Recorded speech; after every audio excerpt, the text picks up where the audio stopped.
Hello, hello, citizens of the world. Shaba Shams here with Shaba Speaks as we talk about, or we continue talking about health, wealth, and relationship in an attempt to inspire, empower, and connect the citizens of the world. I have a phenomenal guest today. Her name is Theresa Marie, and she's from Pennsylvania. And I am so excited to have her here. Welcome, Theresa. Well, hello. Thank you, Shaba. It's a pleasure to be here. Well, thank you so much for being here. Thank you for coming on my show, Shaba Speaks, and I look forward to hearing from you, to learning from you, to seeing what you have been doing and your journey in life. So, can you please tell us a little bit about yourself? Yes. So I was born and raised in Pennsylvania, the youngest of four children. And as a little girl, I was always very shy. I didn't like crowds of people. I was very uncomfortable around strangers. I came from a very large, loud Italian family. And while I was treated very kindly because I was the baby of the family, I was always very scared of strange people and strange environments. And I did not speak a lot. I didn't like to speak up for myself, or I didn't like to make people have to like me or talk to me. I just wanted to be kind of to myself growing up. Wonderful. And so, tell us a little bit about your career path and what you do. So my career path really began in my 20s. I was married and I had a little boy, and my husband died suddenly. And it was not expected. I didn't have any skills. I had no resources. And I found myself a single mom, and I found myself a widow, and I found myself jobless.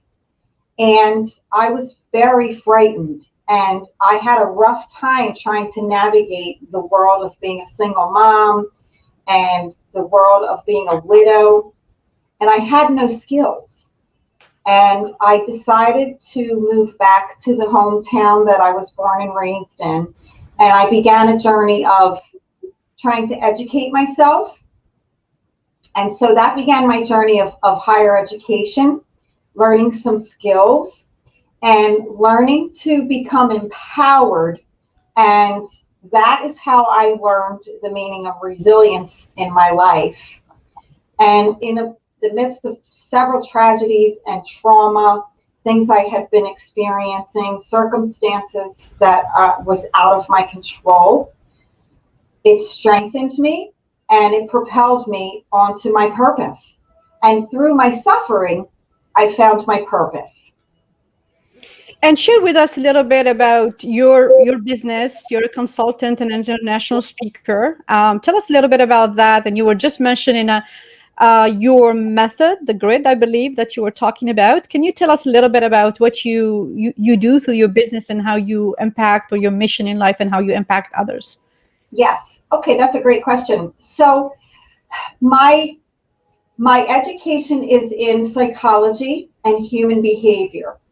And as I learned about human behavior and studied more, and even followed my own journey and many of my patients' journey, I found that there was a very similar pattern of why people were stuck in their mindset. Why certain people, like myself, went to a certain level of success and then boom, nothing. I couldn't get farther up. Couldn't break out of that. And I realized that many people had the same patterns in common that stopped them from becoming more successful. It was mindset. And what I found is that we all are born with a psychological grid. And studies prove that by the time we are 2 or 3 years old, we have filled in that grid enough that it will determine how well we do as teenagers, adults. And what I found was folks had their psychological grid was filled in with all negative. negative mindset because of being raised in a negative environment or having significant traumatic situations. And I found that in my own life, my own psychological grid had filled in, and the way that I processed life was unhealthy.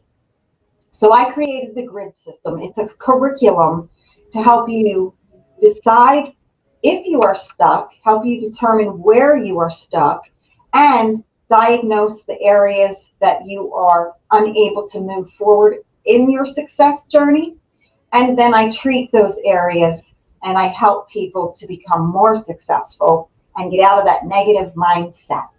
So in that, I decided that I would begin teaching that. So I actually started to transition my counseling, and I began to do more coaching and corporate training and teaching my curriculum. And then, as a John Maxwell Team certified coach, speaker, and trainer, I decided to go full time into coaching, speaking, and training. And then COVID hit. And that's where I fell in love with virtual interviews, and I began meeting people all around the world. And now I work virtually with several different countries. I'm doing interviews every day, and I even have my own show where I'm interviewing people from all over the world. And now what I do is I help people to up level in their journey to success and get them out of that stuck mode by teaching them and training them how to overcome adversity, how to overcome challenges, and how to overcome setbacks. And Theresa, what is the most common limiter or limitation or limiter belief that you found common in the people you help in getting unstuck and moving into another level of their success, whatever that means? So what's the most common obstacle that's holding them back? Negative belief patterns. Believing that because of my past, I can't do X, Y, or Z.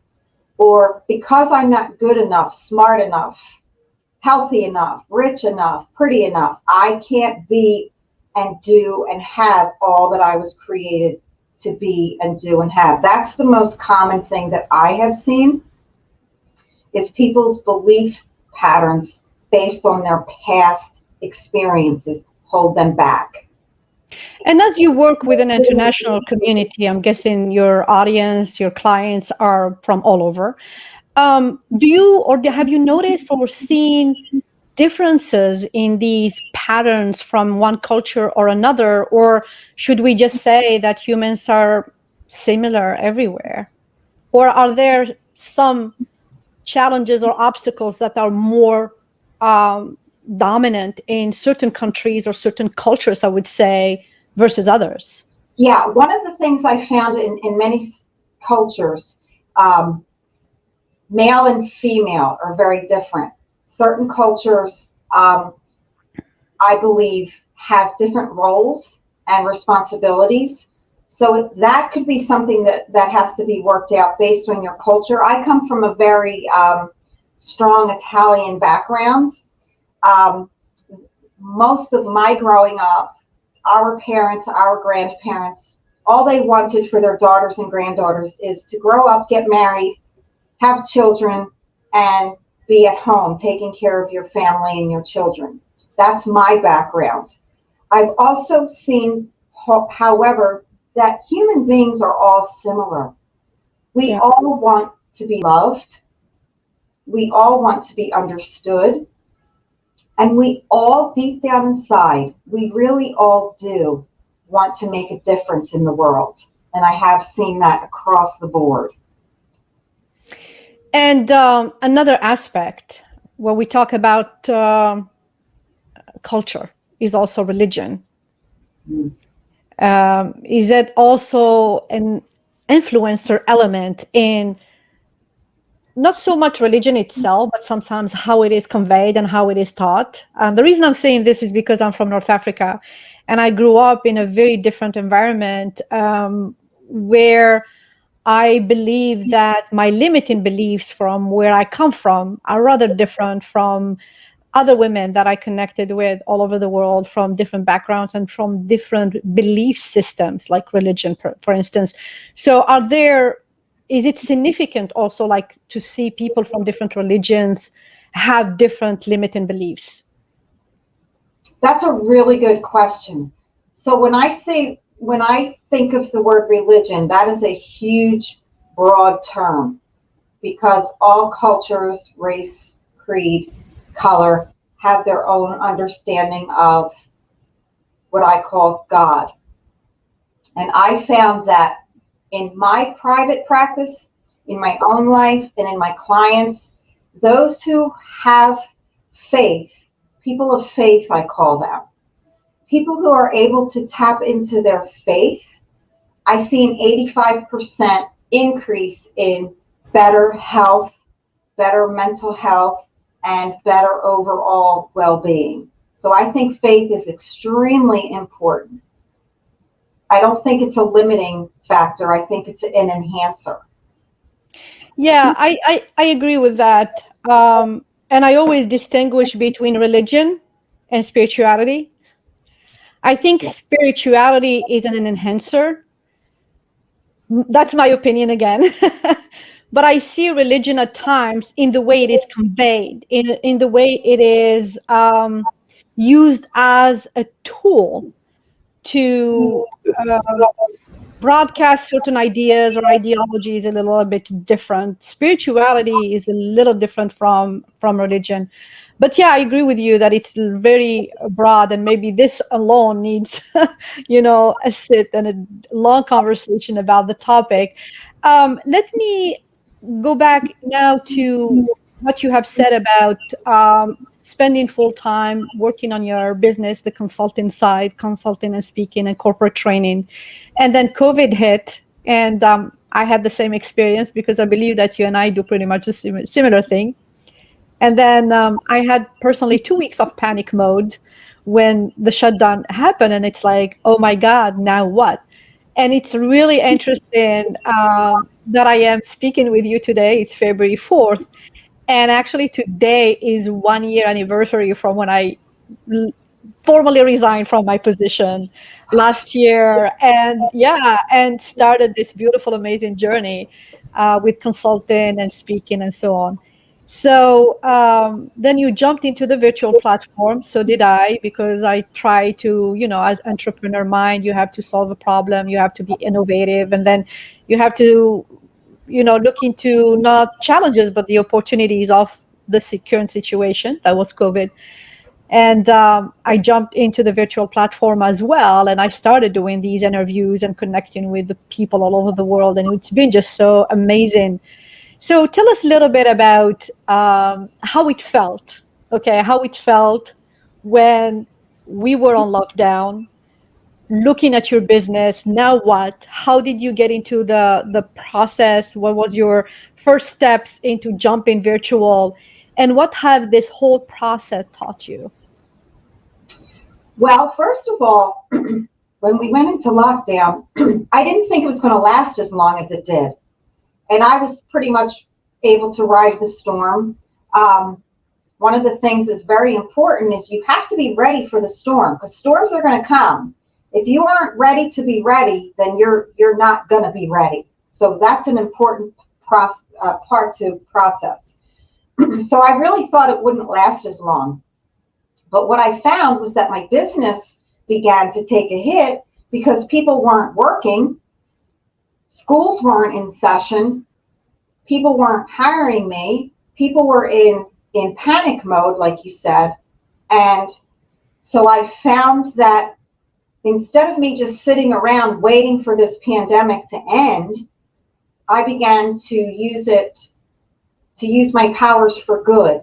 So I simply started a little virtual Zoom meeting with groups of people, and I was just inviting business owners, telling them, while you're not in business, don't go out of business. So I was having Zoom meetings every Friday for about an hour with different business owners and organizations, and we were just getting to know each other. And I was allowing it to be used as a platform to share information and to be able to help others navigate. Then I realized we weren't getting out of lockdown, and this pandemic just seemed to go on and on and on.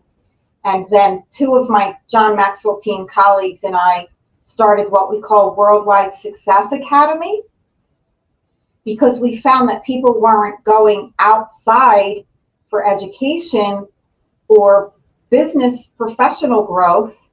So we started an online platform where we could help train and certify people in public speaking and communicating. So that was another thing that I started to do. And then over time, I realized we were still in pandemic mode, which we still kind of are.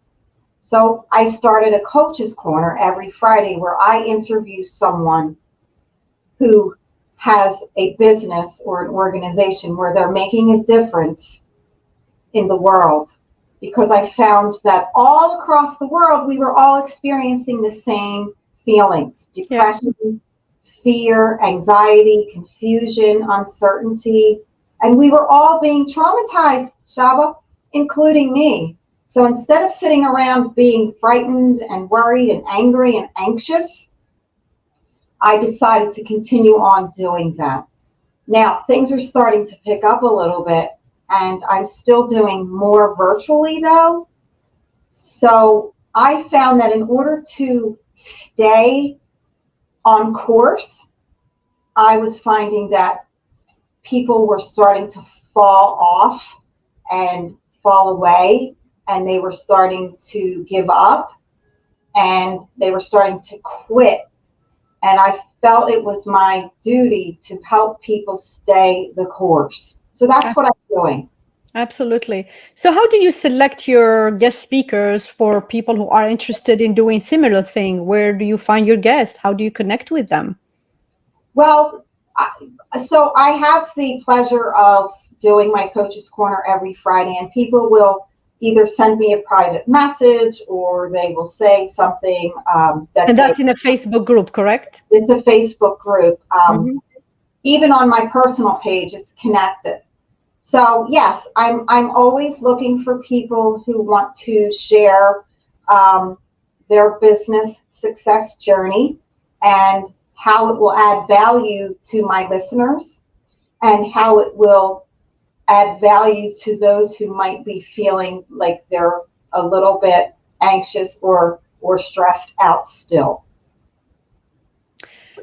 Interviews. Very interesting process of what I call turning or learning through conversing.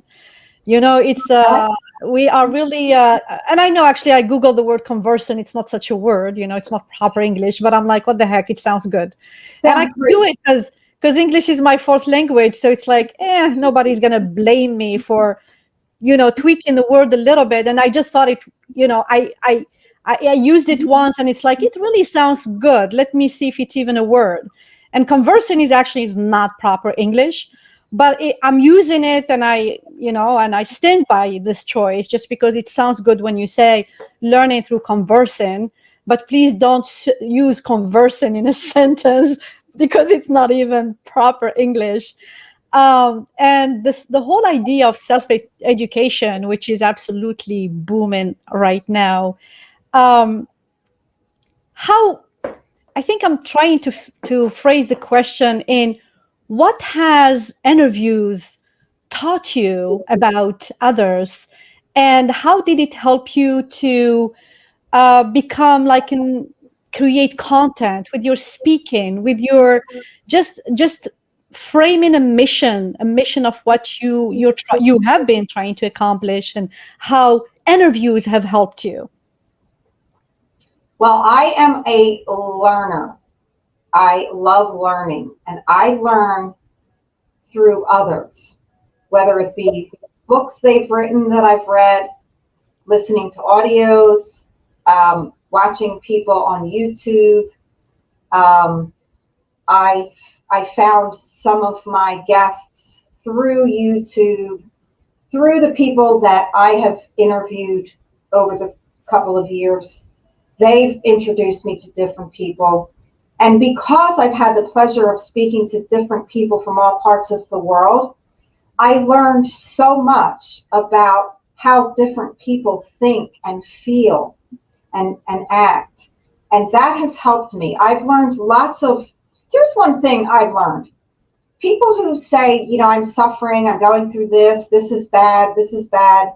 Yes, that may be true, but there's always someone else out there who's going through something far worse. And for my own journey, I learned to be grateful.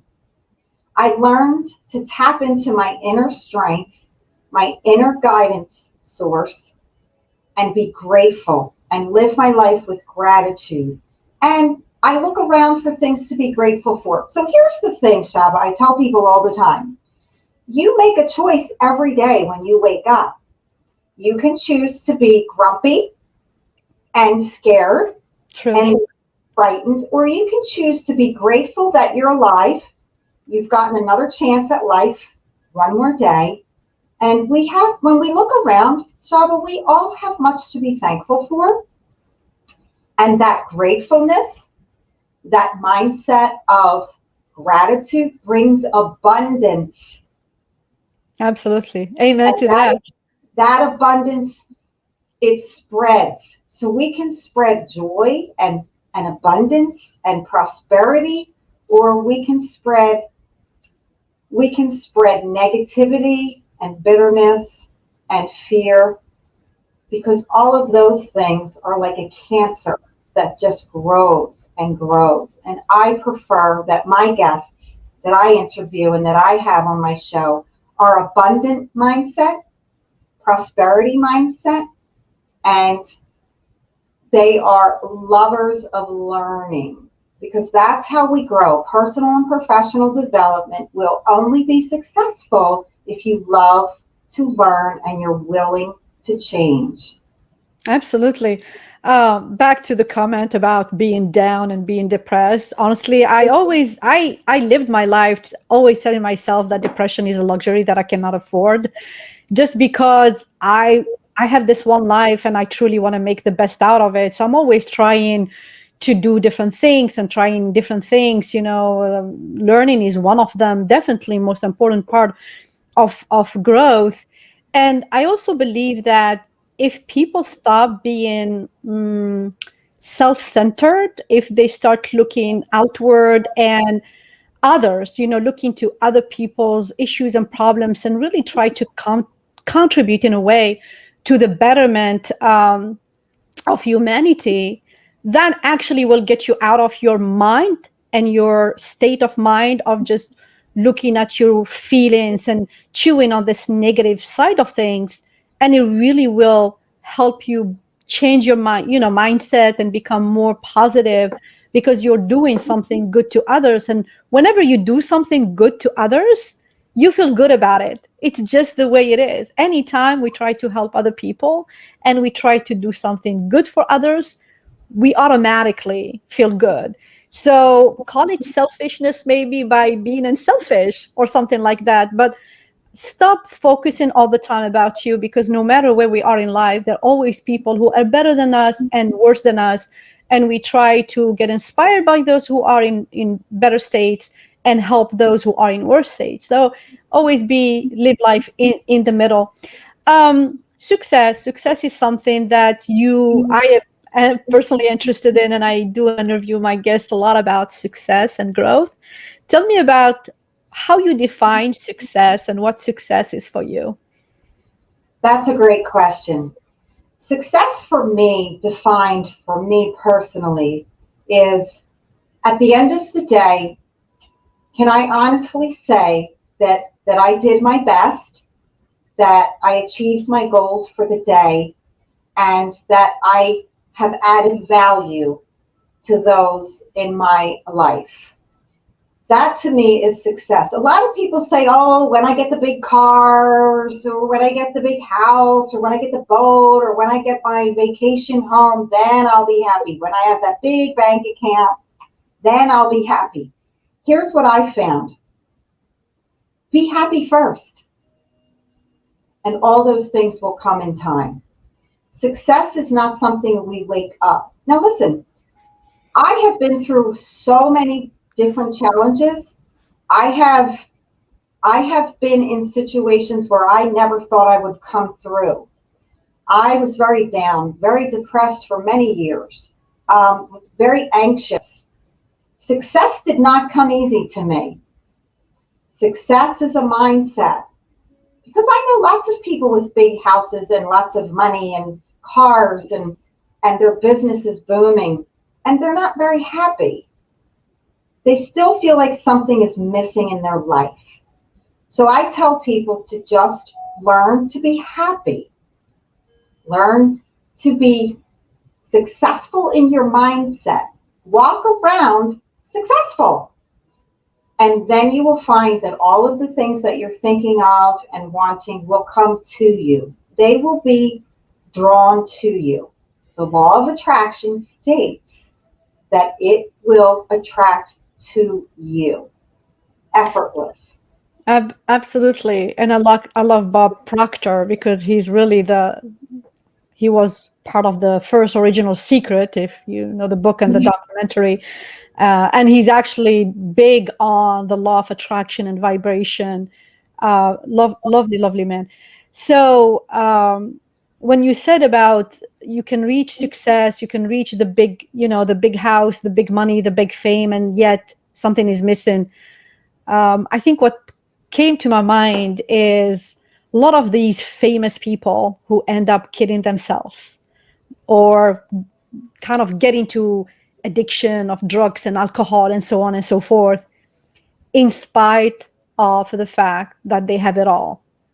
They reach success as perceived by the norm.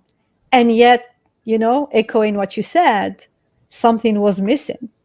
They didn't spend time to know themselves and build that foundation and put themselves in a state of gratitude and state of, kind of happiness from within, chasing the shiny object.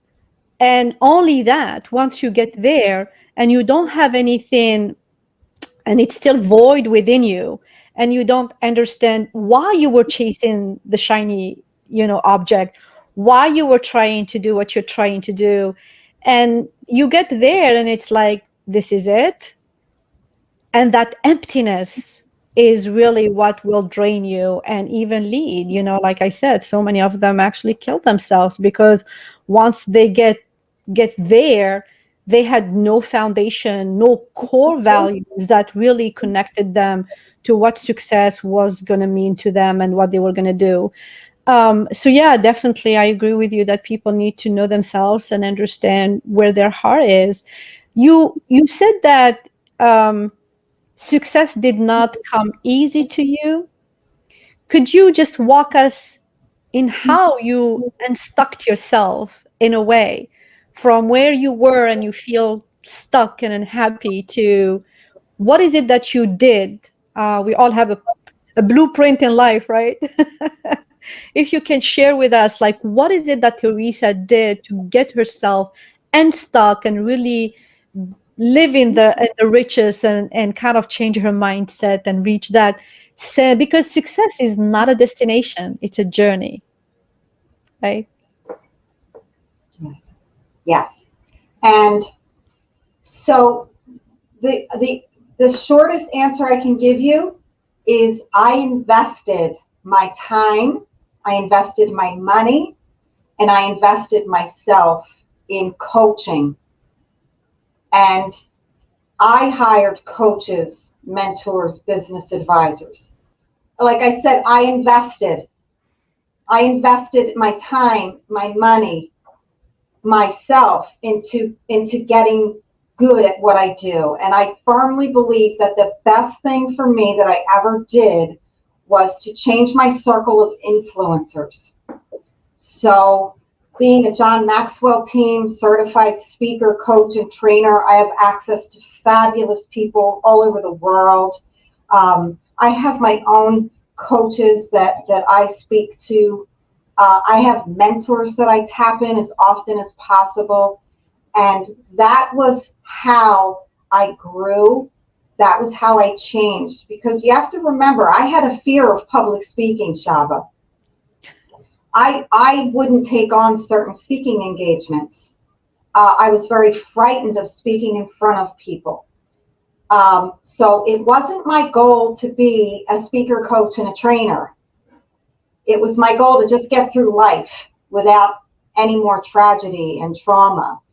But I found that when I changed my circle of influence and I invested my time and my resources in people that were smarter than me, more successful than me, and were in places where I wanted to learn to go. So that's what I think people have to understand. If you want to be successful, you don't just wake up tomorrow and you're successful. You have to invest. You have to focus, and you have to change your circle of influence. Absolutely. Amen to that. Like-minded people. So action, a call to action. What is your last word for people listening out there? If you are feeling like because of COVID, your business took a hit or your emotional well-being took a hit, if you are finding yourself stagnant at a stalemate in your life, I can help you unlock that success that's lying within you. You just need the right tools and the right influence. So that would be my call to action. Reach out to me if you want to go over the grid system that I've created. It's GRID. The G stands for getting honest. Get honest where you are. Where are you? Are you unhappy? Are you unfulfilled? Are you feeling unsuccessful? Get honest with yourself. And the R is for releasing that. Release. You got to release all that negativity. You got to release it and replace it. Okay, we don't just release things because then it's emptiness and air. We have to replace. That's the R. The I is invest. You've got to invest in yourself and in others. If you want to be successful, you must invest in yourself and others to add value. And then the D, do it. Lots of people call me, they're ready, they're excited. We have talks, and then boom. And then they'll call me back a year later, still in the same place, mentally, emotionally, financially. So the grid system is your way of getting unstuck and achieving your desired level of success. Because I do believe, Shaba, we can all be and do and have everything that our Creator created us for. It is the law of attraction. Yeah, I do second that. Thank you so much, Theresa. It was wonderful, wonderful speaking with you. Virtual hugs and kisses. Thank you so much for making the time. I appreciate you and every word you've said. Like I said, I love these interviews because I feel like I become somehow a student as well. And it's amazing to use conversations as a learning tool.